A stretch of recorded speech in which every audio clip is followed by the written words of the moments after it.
Okay, so today is mine is the last talk, but one thing I want to start with, let's begin with a promise for a good future. Can you just shout out promise?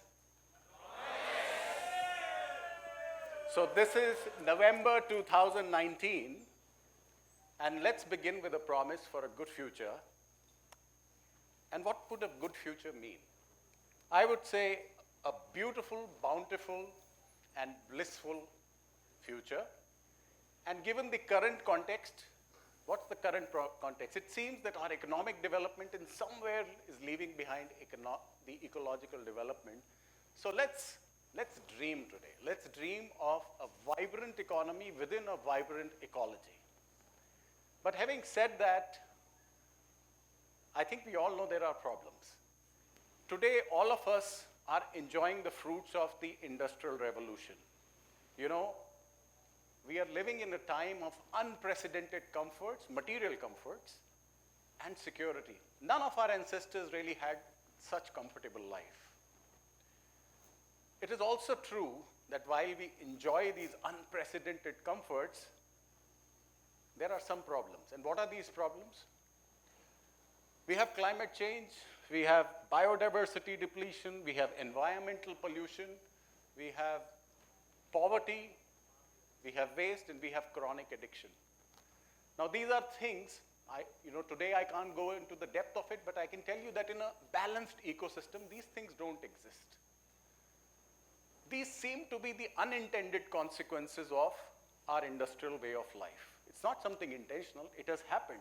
So it's a strange thing. At one point we have such great comforts, at another point we have such great problems. But at the same time, November 2019, IIT Roorkee, you are at the cusp of technologies which none of us ever have. What are these technologies? The kind of computational powers. You know, quantum computing is knocking at your doorstep. Is that correct? Artificial intelligence. You have nanotechnology. Nanotechnology to me means the ability to work at molecular scale. And why I'm saying, because living systems work at molecular scale. And you have additive manufacturing. Why am I saying additive manufacturing? Because if you really see how plants and bodies grow, it is just adding material one by one. So you might be at the edge of having the ability to do things which nature does, but because of the history of the way we have designed our society, you might not have the correct imagination. Now, am I saying something untrue? We are going to explore that. So, with these unprecedented technologies, I would like all of you and all of us to ask one question. The real question is, what do you want these technologies to do? Have you seen a lot of people are saying, oh, artificial intelligence is coming. What will happen to my employment? I think one of the reasons probably aliens are not coming to Earth is because they just die laughing looking at the species which creates the technology and is then afraid of the technology. You know, so I think you guys are in a technical institute. Question, what do you want this technology to do? Where do you want to go? Gandhi once said, speed is irrelevant if you're going in the wrong direction. So supposing you guys are running a race, and instead of the end line, there is a ditch. What's the fun of coming first? You know, or one scientist said that you are all in a bus. The bus is heading in a ditch, and you're fighting for the window seat. So I think it's very important to say, okay, we have all these powers, we have these problems. Let's create something beautiful, bountiful, blissful future. Let's use it to help us. Now that's the smart question, but how? How? Where do we look? Whom do we ask? Isn't that the real problem? Because if you look at Google, if you look in your textbooks, it seems that we get efficiencies of increasing efficiencies of what we already know, right?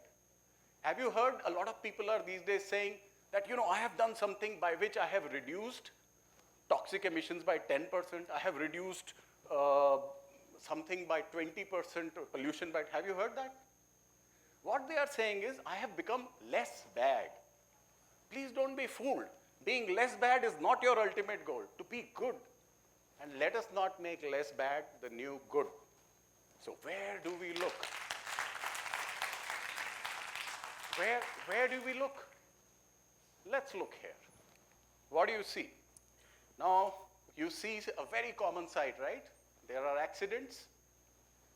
And please, just think, these accidents are so common. Even right now, somewhere in the world, the most intelligent species on this earth is colliding into each other, correct? Right? Somewhere or the other every day. Now let's look at this other graphic. This is a flock of birds, a swarm of locust insects, and a shoal of fish. Again, a very common sight. We've all seen them every day. How many accidents are reported? How many collisions have you seen? Clearly, they don't have the intelligent technologies of red lights, rules, police, yet no accidents. You are engineers or scientists. Are the rules of physics, chemistry, mathematics different in these two worlds, or are they the same? And science tells us if there's a demonstrated evidence of technology, that means the technology exists. So the technology exists. It's not in your book. It is in nature. Now let's look at this other graphic. Have you seen potholes in roads? Again, a very common sight. What happens? Our roads break down. When our roads break down or things happen, what happens? The public protests, newspapers publish, the government says, okay, I need an assessment report. By the time assessment report, I need 3 tenders. By the time they vote, months pass, nothing happens. Is it true? Very common. Now, how many of you have seen a termite mound? Everybody? Termite mound, very common. Now, let me tell you, a termite mound is also like a city. Many, many individuals are letting, and this termite mound is a common infrastructure. Now, don't break a termite mound, but you'll find if your termite mound gets damaged, and you come back to it about 5 to 6 hours later, or maybe a day or two later, you'll find it's been repaired. It might not be the same shape, but it's been repaired. Now the problem is the same. For them, termites might be also feeling it's not my job. Do I need a resource sanction? What do I need? Same problem we face, but yet it gets repaired. Shouldn't we at least have the curiosity? How are they able to do it? Can't we learn from it? Let's take this other thing. Now let's see. This is a spider web, and spider silk, is supposed to be 5 times stronger than steel if it's the same diameter. I think most of you know that, right? Also, what you see on the side is called a limpet. It's a kind of mollusk. The limpet's teeth are also supposed to be 5 times stronger, or almost as strong as carbon fiber, but more flexible. But the interesting thing is they have been manufactured in water at zero waste, zero pollution, with no toxic. See, nature cannot foul the place where it lives. So clearly the technology of producing strong and hard materials, because often when we talk of nature, people say, oh, I need hard materials or tensile materials.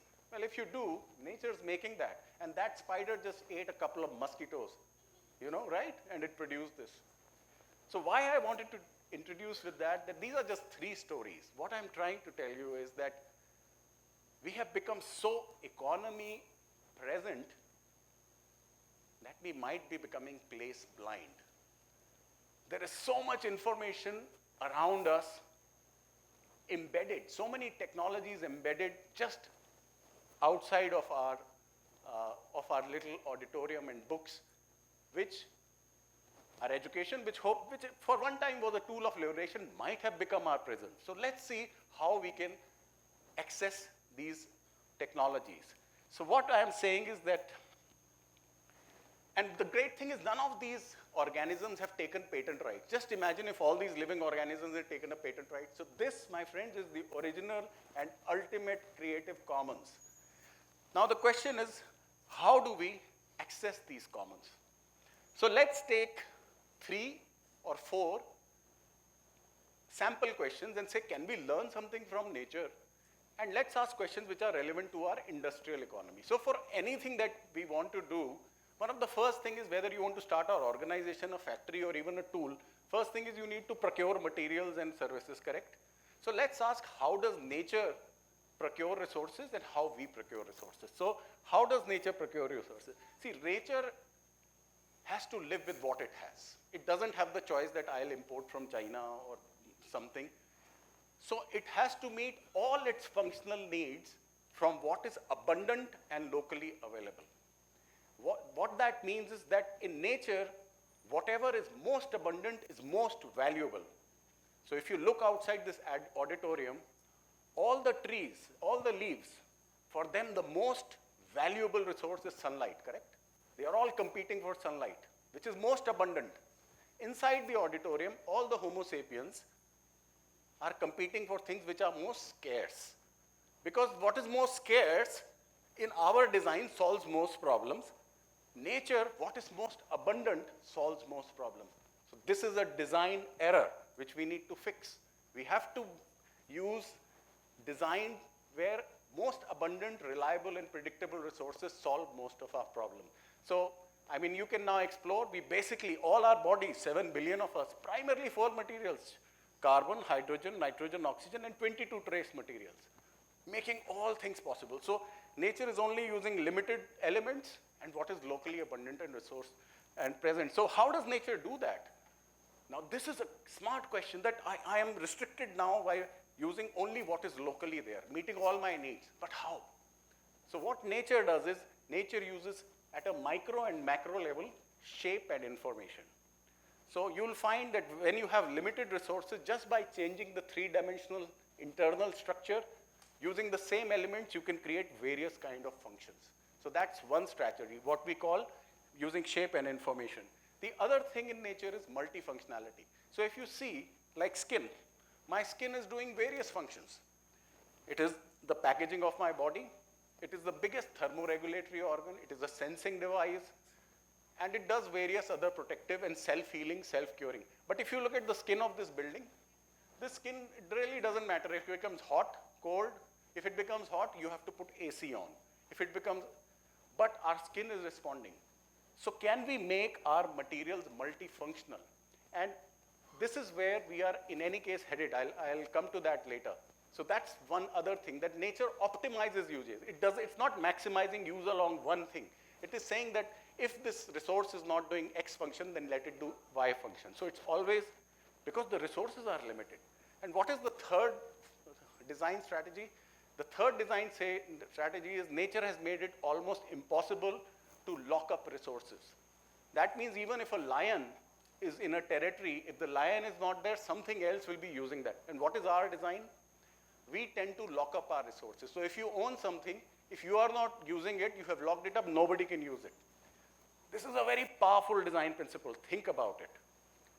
Look at this auditorium. I'm sure 80% of the time it's lying closed. Look at your vehicles. Look at the sum total of vehicles humans use. 90% of the time they are parked. Look at this table or chair. 80 to 90% of the time it's not being used either by you or by anyone. This is impossible in nature. Nature, in fact, has made it impossible to lock up resources, even information. Nature doesn't allow you to hold a see. Otherwise, if you do inbreeding, that is, you try and control, your gene pool weakens. But if you do outbreeding, your gene pool actually. So these are 3 very powerful design principles, which if we integrate into our direction, probably we will start creating an economy which, without adding resources, just by improving design, creates more levels of sufficiency. So after you've designed, then we have to produce something, production or construction. So how does nature manufacture and construct, and how do we manufacture and construct? So have you seen in nature, things grow. There is zero waste, zero pollution. So that's the way to grow. And today, are we kind of getting there? Actually, we are. If you look at 3D printing, 4D printing, that is becoming very close to the way nature works. But either we can do it in a haphazard fashion, or we can do in a, I just want to go a step back. So we talked about multiple users and unlocking. Are we doing that? Yes, we are. Have you heard of the sharing economy? Have you heard of co-working spaces? Have you heard of things like carpool? So in an unconscious and haphazard way, we are also evolving. But imagine if we could organize ourselves and do it in a conscious manner, we could achieve a more sustainable way, faster, and in a more happier way. And once our products, processes, or systems have a useful life at the end, what happens? We create waste. Now just tell me, how many of you, have you gone to a forest which is maybe 100-year-old? You know, we even have forests which are about 1,000,000 years old. In India, we call them Tapovan or Mahavan. Has anybody gone to such forests? So if you go there, you'll find after even millions of years, if you look for waste, there is zero waste. Absolutely zero waste. So waste is a human invention. In fact, I think if aliens are looking for humans, they will say that the trace for humans is look for a plastic bag. You know, that way you will know a human has been here. So I don't think we are doing too well in our designing. So how does nature manage to produce zero waste? It's a very simple formula. So if a tree branch falls on soil, you'll find very soon algae will start growing on it. The algae will be eaten by a worm, the worm will be eaten by a bird, the bird will probably die, come back, become soil again, and it's always in a loop. For our simplicity, the design principle is that the output of one process should be the welcome and essential input for another process. That's all. So if you design your products like that, that the output is an essential nutrient for the next process, then you don't have, and you can do it from a larger process too, and you can continue the loop, and suddenly you've solved the problem. You haven't increased your resources, you've just improved your design. There are many examples, now you can go back and read about it, but this is the fundamental design principle. So all we've done is we have looked at 4 design principles in this short talk, and I think you would agree that in 3.8 billion years of evolution,